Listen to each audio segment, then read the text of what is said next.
Hi, friends. Good to be with you. Matt Noyes. If you're seeing this update, that's great. Remember, on social media in your feed, you won't see every update we do. I always encourage you to go to our homepage, onedegreeoutside.com, and you'll be able to see all the latest updates and videos that are posted there, along with some of our written web posts. Let's dive in as we get to the early afternoon to what's been going on. Let me take myself off the screen and bring the radar up full for you. You can see we've had an area of downpours with embedded thunder that's been ongoing right now in portions of southern New England. As a matter of fact, what I can do is zoom in the map a little bit for you, and you'll see where those downpours are. Now closing in on 495 as of this half past midday update. So I want to set the scene for you on where we think we're going from here. So far, the lightning has been few and far between, but most of the lightning strikes have been with the downpours coming out of Palmer, moving along the Mass Turnpike, and we expect that to come into the Boston Metro. There'll be no warnings for lightning that are issued. Now, your phone sometimes alerts you if you've got a severe thunderstorm warning. That's only if there's damaging wind and hail.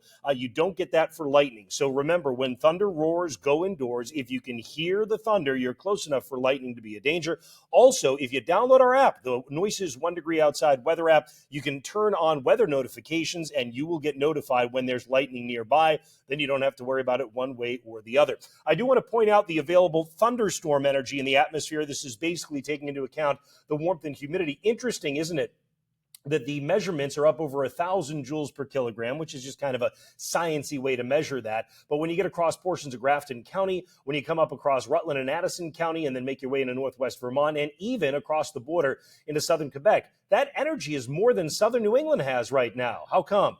Well, because overall what we're talking about right now is the downpours and showers kind of killing some of the available thunderstorm energy. And that's why we may not get very big storms from Worcester to Boston during the afternoon. But notice where there's more energy too: southeast New York, eastern Pennsylvania, from Allentown to Philly, up through northern Jersey and into New York City. And there are storms that are coming out of northwest Pennsylvania. So believe it or not, you may be more under the gun in southeast New York and running down through eastern PA and New Jersey as we get later in the day than we would be from, let's say, Hartford to Boston, which doesn't mean there won't be any more showers and storms after the first round. You can actually see more that are developing right now up across northern portions of New Hampshire out of Coos County, and also across the border in Quebec. One thing I can do is add on the wind for you here, and when I do, that's actually where the cold front is. So the cold front right now is just coming through Quebec City. That's where the new installment of drier, cooler air is, and that's why I'm going to tell you, look, we still have multiple rounds of showers and storms to go, even if the energy that's available for southern New England seems to be dropping, which is a good thing. It means we may be able to avoid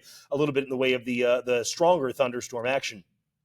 Here's a forecast radar as we come out through the afternoon, depending on what time you're watching this, the downpours making their way off to the east. It seems I've jumped a little bit here ahead of the gun, so let me bring it back and show you what's going on by 2 p.m. There we go. There are the downpours coming across the Boston area and Hartford area at 2 p.m. Now, if you're on Cape Cod, these are going to try and die on approach. It's not impossible you get a shower to come in around 4 or 5 o'clock, especially toward 5:30, but I got to tell you, really, the ocean is trying to fight them and kill them off, and the ocean may win. You may not get that much.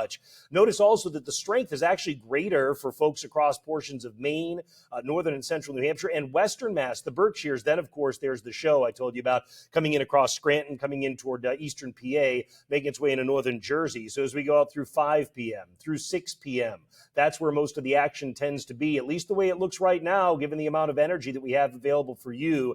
And that kind of robs some of the energy from southern New England. Well, look at this. Central New Hampshire, central Maine may get strong enough storms for some severe thunderstorm warnings this afternoon to the early evening. There's 7 p.m. Now, this is why I say it's not like you're not getting anything. There's still showers that pop up, and eventually this all coalesces and moves east, which is why we talked about perhaps some isolated flash flood potential in some of the downpours if they come together enough, especially true over the state of Connecticut, where rainfall amounts may reach 2 or 3 inches by the time it's all done. And speaking of all done, it looks like overnight tonight, look at this. This is 1 a.m., 2 a.m. You still have to deal with downpours and thunder kind of wandering through. And as I mentioned in the weekend forecast, I'll cover it very briefly here. Notice 7 o'clock in the morning on Saturday, 8 o'clock in the morning on Saturday, still some showers around in eastern New England, and then it would improve after that. So that's the way things are looking here as we head to the rest of the day. Certainly any warnings, you'll get the notification from our app. Make sure you've got it. You can also look at the radar. If you do that, I always recommend doing the past plus future option on the radar map.